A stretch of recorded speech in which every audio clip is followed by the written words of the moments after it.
चालू आर्थिक वर्षको 8 महिनामा वीरगञ्ज नाका भएर 1 खर्ब 22 अर्ब 20 करोड रुपैयाँ बराबरको पेट्रोलियम पदार्थ आयात भएको छ।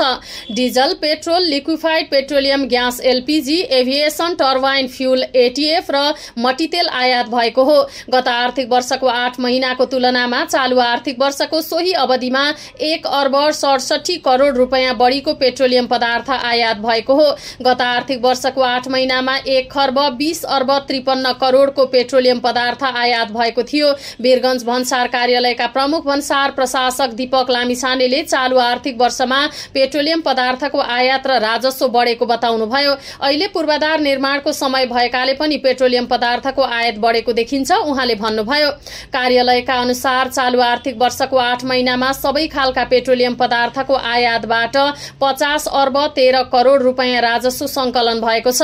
गत आर्थिक वर्षको सोही अवधिमा 44 अर्ब 80 करोड रुपैयाँ राजस्व संकलन भएको थियो। चालू आर्थिक वर्षको 8 महिनामा 61 अर्ब 45 करोड रुपैयाँ बराबरको 6,85,991 किलो लिटर डिजेल आयातबाट 27 अर्ब 31 करोड रुपैयाँ राजस्व संकलन भएको प्रमुख भन्सार प्रशासक लामिछानेले बताउनुभयो। यस्तै चालू आर्थिक वर्षको 8 महिनामा 25 अर्ब 30 करोड रुपैयाँ मूल्यको 2,90,382 किलो लिटर पेट्रोल आयात हुँदा 16 अर्ब 48 करोड रुपैयाँ राजस्व संकलन भएको छ।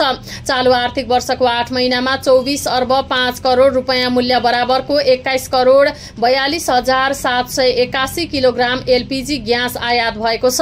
यसबाट चालू आर्थिक वर्ष 50 करोड रुपैयाँ राजस्व संकलन भएको छ। गत आर्थिक वर्षको 8 महिनामा भने 19 अर्ब 52 करोड रुपैयाँको 18 करोड 68,12,120 किलोग्राम एलपीजी ग्यास आयात भएको थियो।